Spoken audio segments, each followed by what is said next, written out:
I got into this business. I guess it was because I was in a boys' choir for 8 years of my life. I went to boarding school and became a member of the Dresden Boys' Choir, a boys' choir that has existed for 800 years. They celebrated the 800th anniversary just last year. And so you kind of get to know a lot of the old traditions and the repertoire, and I became a soloist and assistant conductor. And so basically, it was a choice between either becoming a soccer player, because that's what we mostly did, or singing, or music. And I didn't really want a singing career. I wanted to do more. I wanted to bring people together. And so I became a conductor, not knowing what I was getting into, because you never know when you become a conductor what it actually means, all the stuff that you need to learn, and also working with people, fundraising, marketing, all these things that you have to do as a music director. But I love every day of it, and I'm looking forward to coming to Portland. I actually never conceived of a life on the podium. I always loved music. It was always such a big part of my life. But it really wasn't until the point at which I started writing music. I had become a composer in high school and wrote some class projects. I wrote an operetta based on The Wife of Bath's Tale and Bram Stoker's Dracula, and kind of caught the composing bug. And then I continued to write music for my ensembles at Denison University, where I did my undergraduate. And there was one moment where the conductor stopped everyone and asked me, well, Daniel, do you really like what you hear? And I must have hesitated, or I must have flinched, because he immediately said, well, why don't you come up here and try it yourself? So then I very sheepishly got up and stood in front of my friends and my colleagues and started waving my arms, and I knew at that moment that conducting is what I needed to do. It was almost like a lightning bolt had struck me. So it's really something that I didn't predict was going to happen to me, but it's a love and a passion that I've had ever since that particular moment. And it was at that point that I realized that I really wanted to unlock music. I wanted to unlock the score and discover its secrets and hopefully bring those out in performance. So it's really a passion for composing and composers and how music is put together. And then ultimately, I wanted to do that myself, and I thought the best way to make that happen was in the capacity or the role of a conductor. What inspired me to become a conductor, and the great thing is no conductor has the same path. It's nothing cut and dry. But for me, I was born into a family of musicians. My father was a conductor and music director in Leipzig, where I grew up, of the Gewandhaus Orchestra, and also later of the New York Philharmonic. And so I grew up surrounded by music, especially orchestral music. But also my mother was a singer, and my sister's a singer. My brothers are in the music field. And so growing up around music and singing was a wonderful thing. I look back to it fondly now, singing in the Gewandhaus Children's Chorus, and then later on picking up different kinds of instruments, studying composition. And so being a conductor or becoming a conductor was something that I've seen my father do and didn't think I would want to do myself, because I had such respect for what it took. And it took some time for me to realize, wow, I can't really live without music, number one. And number two, the role of a conductor is really something quite extraordinary, and it filled me with joy when I had the chance of conducting my first opera when I was actually in college at Columbia University. Somebody asked me, oh, would you like to conduct the opera Dido and Aeneas? And I said, well, I don't know how to do that really. And he said, well, okay, just do one rehearsal and we'll find somebody else to do it. And of course, after that rehearsal, I had so much fun that I said, okay, I'll do the production. And from that point on, I had found the joy of being on the podium in front of musicians and exploring the great canon of music, of orchestral music together.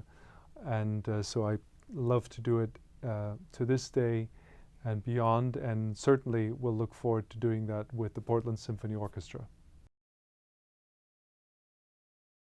Conducting an orchestra is a very interesting thing, and you can never really predict what is going to happen. You cannot really plan for anything. You can only learn your music and then go in front of the orchestra and see what happens. If they can read your mind and your gestures, it's a very nonverbal thing. I mean, language is important, but most of what happens in the music, in particular between the notes, between the lines, cannot be articulated. And that really all depends on the ability of understanding each other and having this very unexplainable relationship. And so when you work with musicians, you basically work with 50 to 100 or more individuals whose accumulative knowledge is much bigger than your own. And so it needs to be, just because of that, it needs to be a give and take. And so the only real power you have as a conductor is to score, is the knowledge of how everything works together, kind of being the architect, if you want, and recreating what is on the page. Because a lot of things are really evident when they're on page, but if you just have one single part, it's much less evident what needs to happen and how it all fits together. And so I see my role as someone who enables the musicians to play better than they would without me, and than they would on their own, and really just raise them up and encourage them and enable them to play at their best. And when you have a really good orchestra like this in town, I think it elevates not only the community itself, but it gives a certain culture and context to the whole city. I think that an orchestra in many ways is a cultural focal point of the city.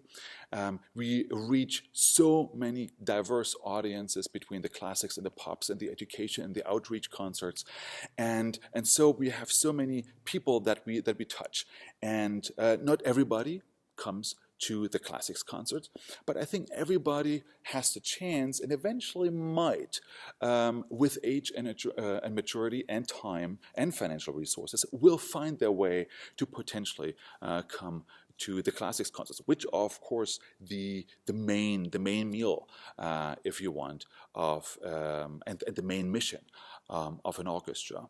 And so there's a certain gradual, I think, approach to that. So when you're too young, you still hit the bars and you don't really feel like going to the concert. And then you have children, you don't have time whatsoever, then you have to sleep during the concert. That's no good either. But I think once the kids are out of the house, you hit your 50s, 60s, I think that's when people look for meaningful entertainment and have the time and the resources and the maturity to really appreciate classical music. I think there's a very natural process. Of course, we love to have young people there, and I started going to concerts when I was 10 and 12, and it was just something that we as teenagers just did.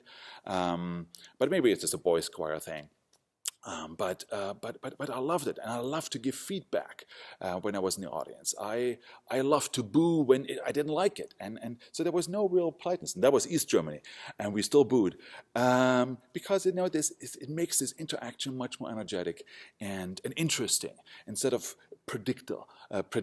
And I kind of try to also, both in my programming as well as my presentation, to kind of avoid predictability in many ways. Also, the way you play music, that you don't have to play it like the last recording you heard. You have to make it your own. And I think all these elements, can make concerts always new, fresh, and exciting. For me, connecting musicians starts, first and foremost, with having a very clear conception about how you think the piece should go. And getting in front of that group of musicians takes an enormous amount of humility in knowing that they have years of accumulated experience that I'll never be able to reach as a single human being. But I've often found that when you stand in front of an orchestra and you have a very clear conception about the piece that you're conducting and the way that you wanted to lead that music, people will go with you. They'll grasp on to a very clear conception, and they actually preferred to work with a strong conception than, let's say I would just get up and start waving my arms and not be completely sure about where I wanted to take the music. So I found that with a very clear conception, you can accomplish a lot with a great group of musicians. And secondly, you respect what's happening on stage. You respect and you understand that those musicians have spent their lives perfecting their art. years in practice rooms and alone, working on scales, working on arpeggios, working on difficult passages from the standard repertoire. So my job is to inspire those very highly trained musicians to function as one and to work together as one mind and one spirit and one musical entity to bring forth what I happen to think is the conception behind the piece that's imbued by the composer. It's important for the musicians and the relationship of the musicians with the music director to be open, to know for the musicians to know that I want the best for them.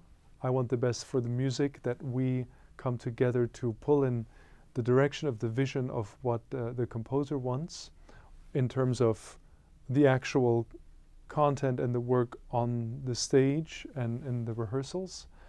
And ultimately, for us as a community of musicians to really serve the community and to be in touch with what the orchestra represents for the greater community of the city and of the state.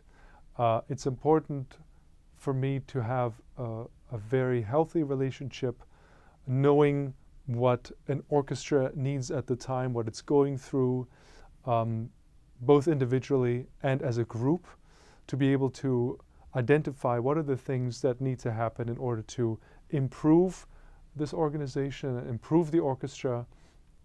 And I think that will be key for growth.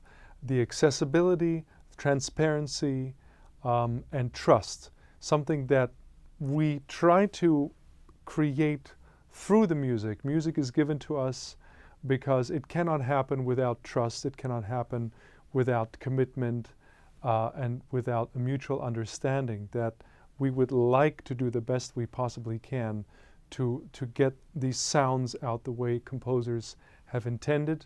And so for me, it's a real joy to be part of that procedure of building community through the growth of an orchestra and through building trust and transparency within the organization.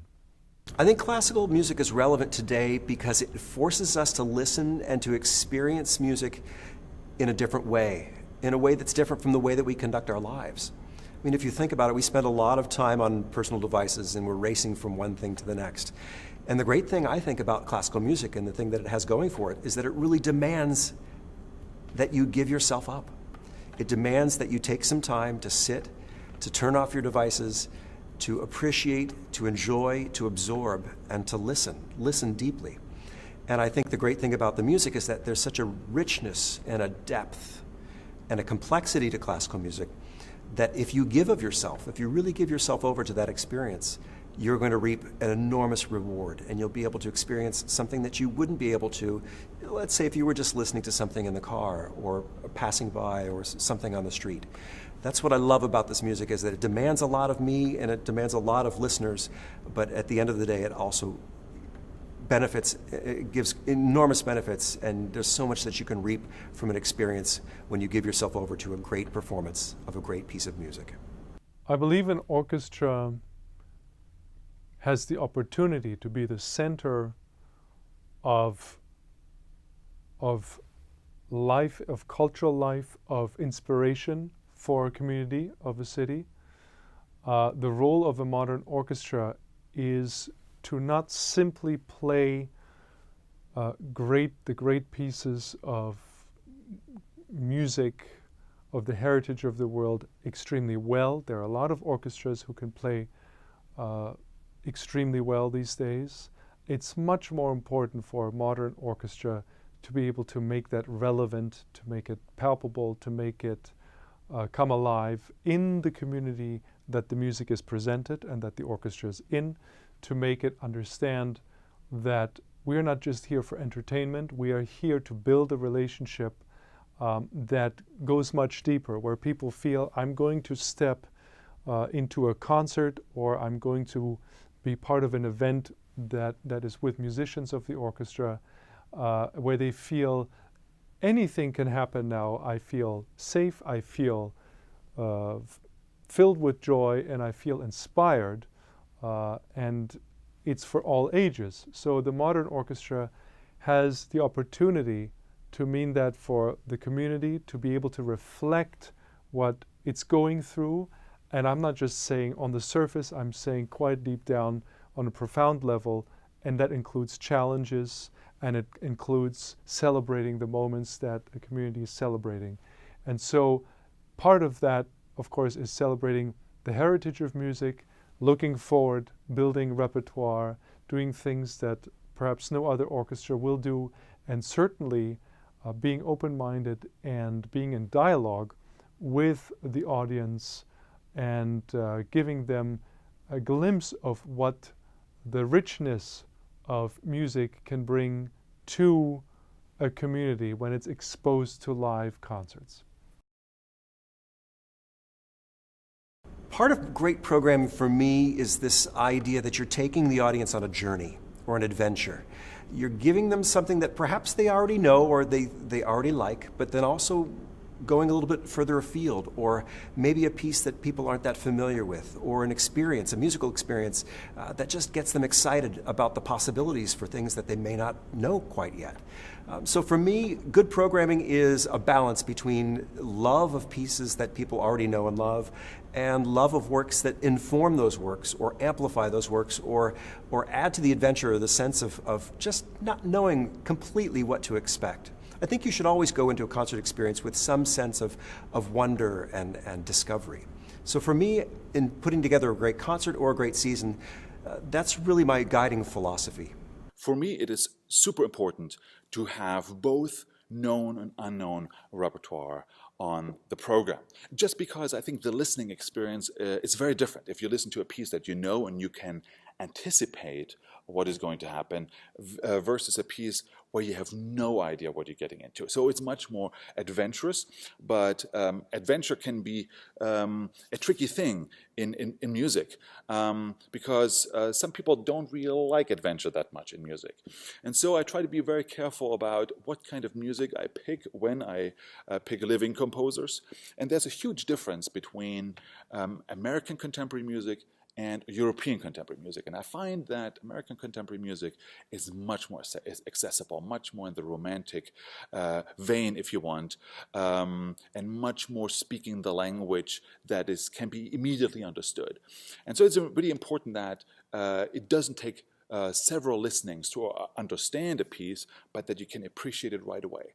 So, so that is kind of when you put a program together, really important for me. Something that you definitely know, something that you definitely not know, and maybe something in the middle, where it's like a 50-50% chance that you know, but it needs to be 100% chance that you will like it. Well, for me, part of balancing contemporary music with classical music is to find pieces that say something about each other. In other words, if you're going to put a Brahms symphony on the program, why not find a contrasting work or something that works with the same forces but says something in a very different way? And I think in any other art form, we're very familiar with and used to hearing something new. We're game for the adventure. So to my mind, it's this striking a balance between the things that we already know and love and finding works by composers that are really compelling and have something to say to a modern audience, whether it's incorporating elements of style from popular culture or popular music, or it's a unique sound color or a unique idea.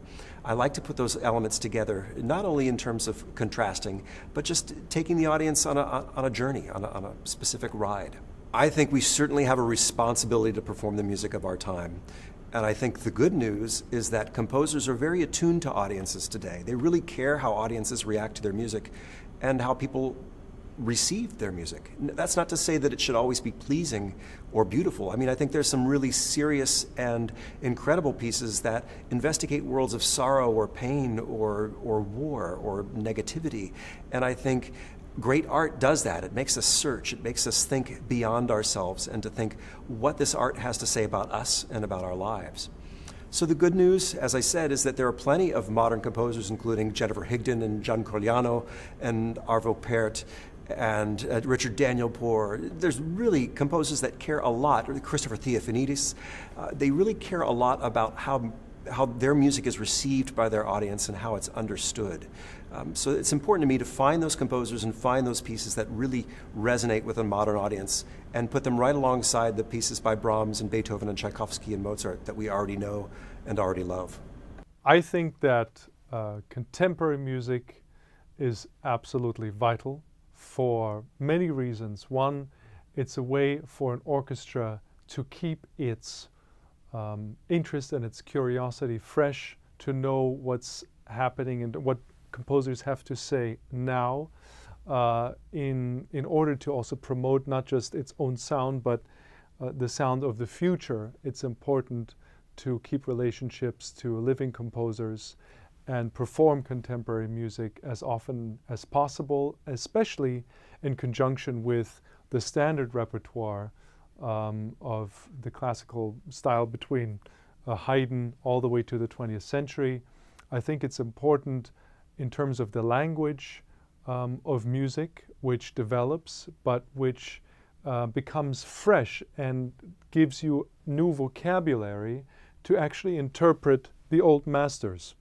And so in many ways, it's a gateway for us to understanding what we have to deal with currently, because composers think very, very closely about what are the things that our society needs and what we need as human beings to live now and to live with this mindset that we and our lives are relevant, and being able to put that into a program that celebrates established and traditional composers is really important for the future of an institution. And the other thing is that it will also help to promote the profile of the symphony, because each orchestra and each city, of course, each state has its own unique identity. Every orchestra has to perform the standard repertoire. We'll have to do that well nowadays. That's a requirement. And contemporary music is in fact an opportunity for an orchestra to look forward to, have something that will become part of its own identity and that the community will embrace as its very unique voice. For me, a modern orchestra is many things, one of which is a group of musicians that carry a grand tradition. That is to say, we love and we appreciate the great music that's been written in the past, and we feel a responsibility to perform it. And audiences love to hear that great music. It's like going to a museum and seeing a great painting or a great sculpture. It's going to be there, and it needs to be there for years to come so that people can enjoy it and learn and absorb from it. But I also think that a modern orchestra needs to be fluid, it needs to be dynamic, and it needs to be responsive to audiences and current trends. So not just in contemporary music in a classical stream, but I also think in terms of popular programming.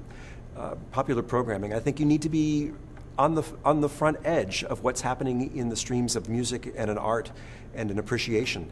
So I'm always looking for an interesting film or a series, or try to theme things together to find great music and great musical experiences to put into both the symphonic and the pops concerts. And then of course I think that an orchestra needs to be responsive to all ages, which is to say you need to come up with really creative and interesting children's programming as much as you do for the adults. It's important that the entire community has an access point, some way into the orchestra, whether it's a family concert or a young person's concert on a school day, or a symphonic concert on a Saturday night or a Tuesday evening, or a great pops concert where you're interfacing with a Broadway star or playing music from popular movies from recent history. Well, a lot of what I do is inside, so whether it's studying late night by lamplight or having a rehearsal with an orchestra in a beautiful hall, a lot of that transpires indoors. So for me, free time means getting outside. So whether it's getting on a bike with my 3-year-old son and my wife, we love to bike around downtown Pittsburgh, and all of these former coal rails that serviced the steel industry have been paved over and turned into trails. So we'd love to get on our bikes and ride around the city and ride around the Strip District. We also live right across the bridge and right across the river from PNC Park. And I'm a big baseball fan. I played Little League ball when I was a boy, and I love to get to PNC Park. It's one of the most beautiful ballparks in the U.S., I happen to think, and you get a beautiful view of the city. And I just, something about baseball I love. I love the pace and the ease of the experience, but I also just love being outside and watching a great event. So for me, getting outdoors, playing golf, getting on the bikes, watching sports, that's pretty important to me to counterbalance a lot of the indoor activity that I have in my life. I don't really have much free time, but whenever I have free time, I love to spend with my girls because they grow up so fast, and it puts also your music making in perspective. When you look how innocent in many ways they look and explore the world. That if you can do the same thing with music making, with exploring the score, but also the way you present music, where very often artistry is confused with artificiality and pretentiousness. You kind of appreciate the honesty of a child and the directness. And I think the same thing can be true and very beneficial for music making and for presenting music, to be really just honest and human about it, and that's what I try to really always remember and to do, is to humanize music, because only then we can really connect with people.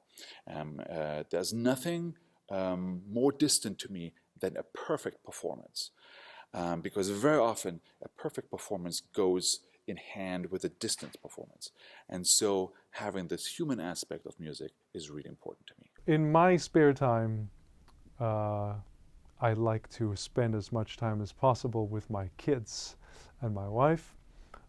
We live here in Boston together. I have 3 kids, and just watching them grow up and being there for all their activities, when they play music or when they put on an impromptu play, or even when they do homework and so forth, that's a great joy of mine.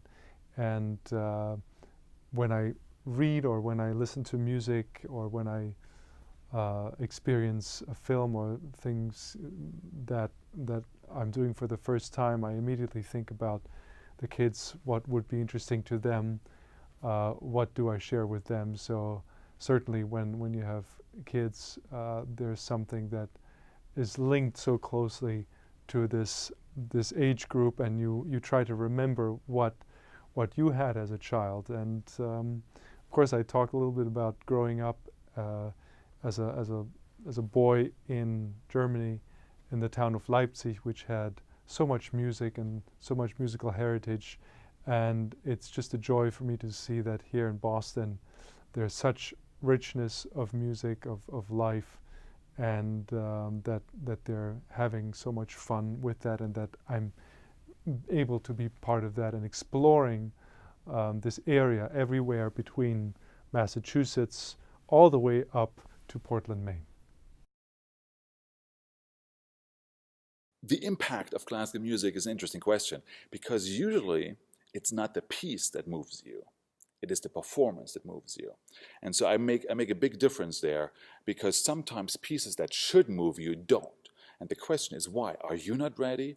Or is it the performance? Is something wrong with the piece? Is it the acoustics? We can blame all sorts of things. But I think it is really the performance that makes a difference. There are certain pieces that by themselves, even when not particularly passionately performed, have a huge impact, if it's Mahler's Second Symphony or the Barber Adagio. But I think many pieces have certain spots where just chills go down your spine. And that, when the not so obvious choices of being moved, can lurk anywhere in the music, in the most unlikely places. And usually, when you don't expect them, they hit you the harder. And all of a sudden you start crying. You don't even know why. It's just a Brahms symphony. Why are you crying? Because I think certain composers, of course, and certain performers somehow get you. They hit you right in the heart. And I think that's what we're all going for. We want to move people, and we want to be moved. And if there's just one moment in each concert, one moment where we get you right here, mission accomplished. You know, I'd have to say I conducted a performance of Vaughan Williams' Dona, Nobis, Pacem last spring with the Erie Philharmonic. And it's not a difficult work to listen to in the sense that it's written very much traditional harmonies. It's got a beautiful part for the chorus. It's got two operatic soloists. But what I didn't anticipate was how the audience would react to the piece and how between the movements there was utter silence and people were kind of hanging on their seats waiting for the next musical experience. It's a deeply poignant work. It's a work that mixes poetry from Walt Whitman with the Roman liturgy, and essentially this idea that we shouldn't wage war on each other and really look towards and do what we can to bring about peace.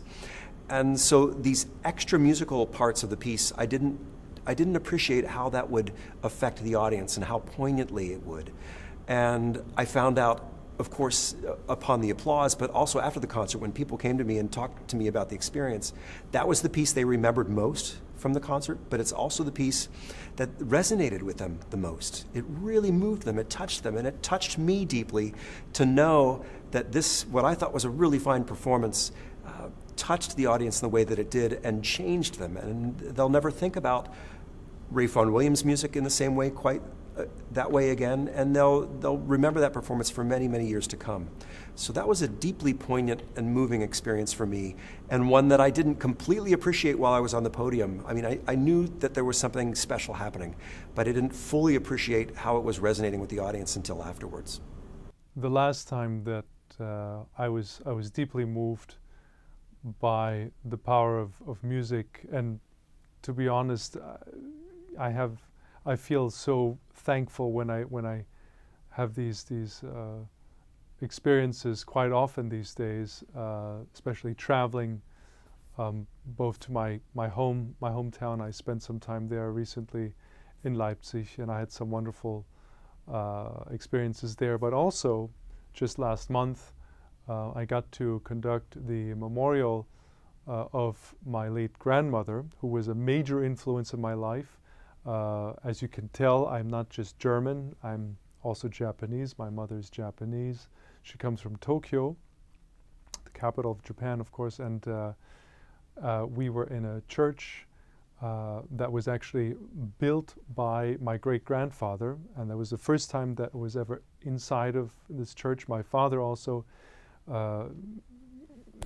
he introduced me to a lot of church buildings in Germany growing up, and I was always moved by the experience of just stepping into a building that typically had high ceilings, and you felt this great sense of reverence and being able to ask questions to the heavens as to what we're doing, why we're here, and just absorbing the music that was in the room.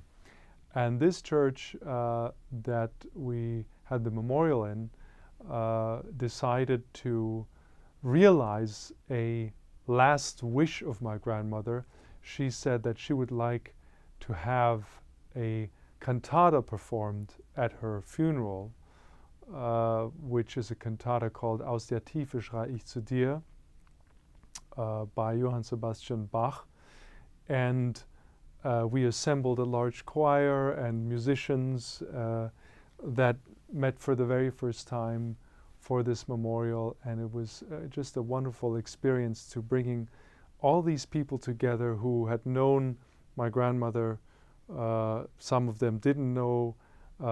Most of these people had never performed together, and yet we're making music that was just so moving and that deeply moved me, being able to conduct it. And so this is sort of the story of music. It's about bringing people together that have completely different upbringing, backgrounds. The audience that's in every concert brings with it completely different life story, emotions, the reaction to the music. And this is something that is interesting to me personally, because it makes a witness a witness out of the music as to what is possible, and bringing people together with different backgrounds, being able to listen to something that unifies you at that moment, that brings a sense of peace, a sense of joy in that very moment. And so for me, that was a special time. I've been to Portland a couple times, mostly at the coastline, but also in Portland, of course, and it always struck me as an extremely beautiful part of the country, and so that is really important to me, that the surroundings, that the city, that the culture is beautiful, and that it is a place where I love raising a family.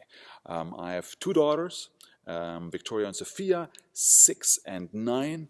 And I'm a family man, and this balance between being passionate about music and being passionate about your family is not always an easy one, but it is facilitated by if you live in a place that is beautiful, where everybody feels comfortable, when you can go out in nature as a family, and where there's art, where there's good schools, where there's beautiful neighborhoods, all that I think Maine and Portland in particular have to offer, and so I'm looking forward to exploring more there. First of all, I think Portland's a beautiful city, and it's a beautiful community. I've always loved Maine. When I was a student at Boston University, I took every chance that I could, particularly in the summertime, to get up to Maine and up to Portland to just enjoy what a beautiful community and a beautiful coastline Maine has. But I also happen to think that Portland's a vibrant community, not just on the classical music side, but in the arts scene, in the theater scene, education. There's a lot happening in Portland, and it's getting more rich and more interesting with each passing day. So I would consider it a great honor and a great opportunity to become an artistic leader in the community, because I'm already a big fan of Portland, I'm already a big fan of Maine and its culture, and I would love to have the opportunity to work with the Symphony in a very meaningful and important leadership role. Well, the last time I was in Portland was really amazing. I remember so much about it. I also remember it was very cold. There was snow, but the atmosphere was very warm. We went out to several restaurants. Of course, you in Portland, you have a great food scene, and the orchestra made sure that I experienced that. And I have to say, I was not disappointed. We had some really great food, and I can't wait to continue the tour, if you will, of some of the great food destinations in Portland. But musically and artistically, first of all, the orchestra is extremely committed and open to really exploring the composer's intentions and the sound that will please his audience in Portland, especially in a great place like Merrill Auditorium, which is not just visually spectacular, but which is also wonderful in its acoustics. It's large but intimate. It has, of course, visually the great organ there, and the sound that the orchestra makes in that space is still in my ear, and I look forward to building on that memory. The things I remember best about working with the Portland Symphony are the incredible musicians, the very high level of music making that happens on that stage. I mean, these are the finest musicians that you can find in any part of the country or in the world, for that matter. So the chance to work with musicians of that caliber was a thrill for me. And then on top of that, it's a beautiful hall, a beautiful space in which to make music. So you don't have to worry so much about the acoustic. You can let the musicians do their best, and the hall takes care of it.